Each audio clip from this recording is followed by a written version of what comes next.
Baik, di sini saya akan menjelaskan tentang materi sistem respirasi atau pernapasan pada manusia. Kita sebagai makhluk sosial yang diciptakan oleh Allah Subhanahu wa taala tentu memerlukan oksigen. Karena jika tidak bernafas artinya manusia itu tidak hidup atau tidak bernyawa. Lalu apa sih itu bernafas? Bernafas adalah proses menghirup udara yang mengandung oksigen dan mengeluarkan karbon dioksida dari paru-paru. Manusia membutuhkan oksigen untuk bisa bertahan hidup. Berbagai fungsi tubuh sehari-hari seperti mencerna makanan, menggerakkan anggota tubuh, atau bahkan hanya berpikir sejenak pun kita membutuhkan asupan oksigen. Rata-rata, manusia bernafas sekitar 17.000 sampai 30.000 kali per hari. Nah, untuk bisa bernafas dengan baik, manusia perlu didukung dengan sistem pernapasan yang sehat.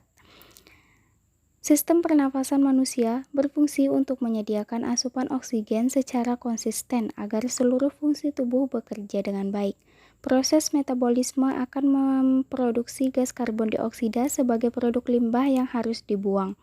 Proses pembuangan karbon dioksida ini juga menjadi tanggung jawab dari sistem pernapasan. Selain itu, sistem ini bekerja untuk melindungi tubuh dari zat asing dan partikel berbahaya melalui mekanisme pertahanan alami seperti batuk, bersin, dan kemampuan menelan.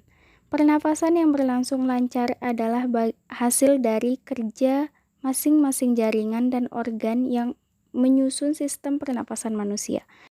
Sistem ini terbagi ke dalam dua bagian, yaitu organ pernapasan atas dan organ pernapasan bawah.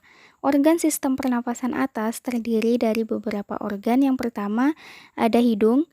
Hidung adalah gerbang utama keluar masuknya udara setiap kali kita bernafas. Di dalam dinding hidung ditumbuhi rambut-rambut halus yang berfungsi menyaring kotoran udara yang kita hirup. Selain dari hidung, udara juga bisa masuk dan keluar dari mulut. Misalnya, ketika kita sedang ngos-ngosan atau saat hidung sedang mampet atau tersumbat karena pilek dan flu. Organ yang kedua itu ada sinus. Sinus merupakan rongga udara di tulang tengkorak. Ada yang terletak di masing-masing kedua sisi hidung, dekat tulang pipi, di belakang tulang hidung, di antara mata, dan di tengah dahi. Dalam sistem pernapasan manusia, sinus berfungsi membantu mengatur suhu dan kelembaban udara yang kita hirup dari hidung. Kemudian yang ketiga itu ada adenoid. Adenoid merupakan jaringan kelenjar getah bening yang ada di tenggorokan. Di dalam adenoid terdapat sampul sel dan pembuluh darah penghubung yang membawa cairan ke seluruh tubuh. Adenoid ini berfungsi untuk membantu manusia melawan infeksi dengan menyaring benda asing seperti kuman dan memproduksi sel limfosit untuk membunuhnya. Kemudian ada faring.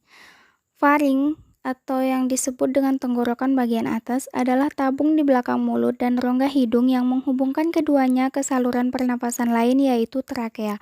Sebagai bagian dari sistem pernapasan manusia, faring ini berperan untuk menyalurkan aliran udara dari hidung dan mulut untuk diteruskan ke trakea atau batang tenggorokan. Kemudian ada epiglotis. Epiglotis adalah lipatan tulang rawan berbentuk daun yang terletak di belakang lidah, di atas laring atau kotak suara. Selama bernafas, epiglotis akan terbuka untuk memungkinkan udara masuk ke laring menuju paru-paru. Namun, ketika kita makan, epiglotis akan menutup selama kita makan untuk mencegah makanan dan minuman secara tidak sengaja terhirup. Oleh sebab itu, terkadang kita dianjurkan untuk diam dan tidak berbicara pada saat makan. Kemudian ada organ sistem pernapasan bagian bawah, terdiri dari beberapa organ. Yang pertama itu ada laring atau disebut dengan kotak suara. Laring ini adalah rumah bagi pita suara kita, manusia. Letaknya tepat di bawah persimpangan saluran faring yang membelah menjadi trakea dan kerongkongan.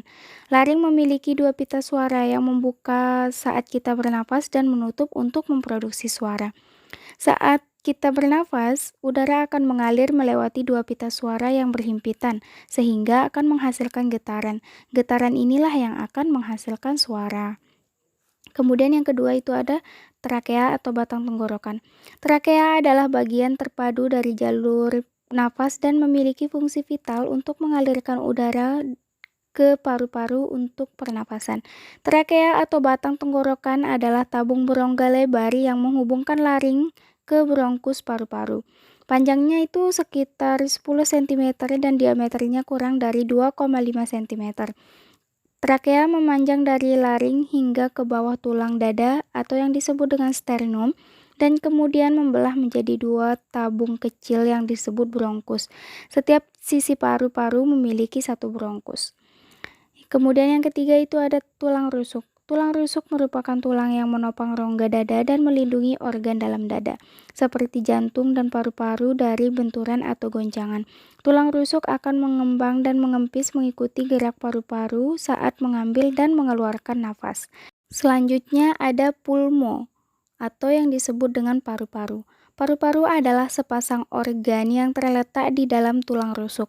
Masing-masing paru-paru berada di kedua sisi dada.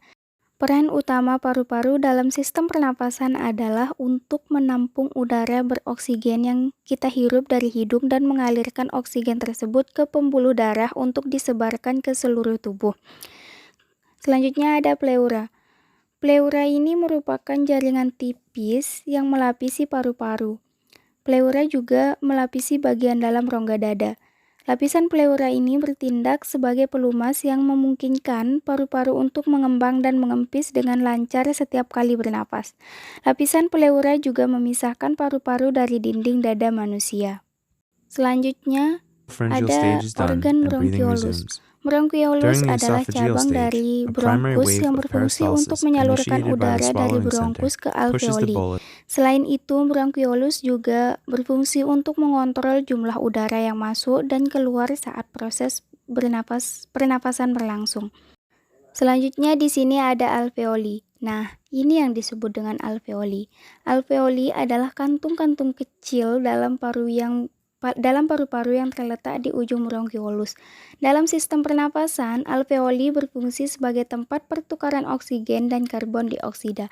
Pada alveoli juga ada kapiler pembuluh darah, yang nantinya darah akan melewati kapiler tersebut dan dibawa oleh pembuluh darah vena dan arteri. Alveoli ini kemudian akan menyerap oksigen dari udara yang dibawa oleh bronkiolus dan mengalirkannya ke dalam darah. Setelah itu, karbon dioksida dari sel-sel tubuh mengalir bersama darah ke alveoli untuk dihembuskan keluar.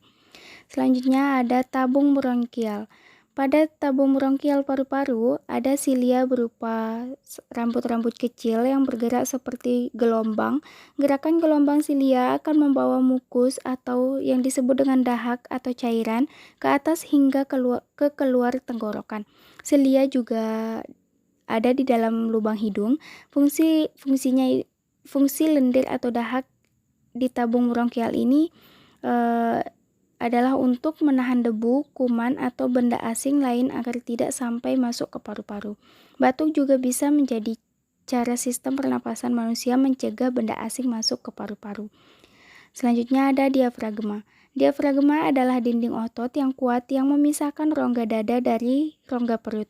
Dengan bergerak ke bawah, ia menciptakan rongga kosong untuk menarik udara dan memperluas paru-paru.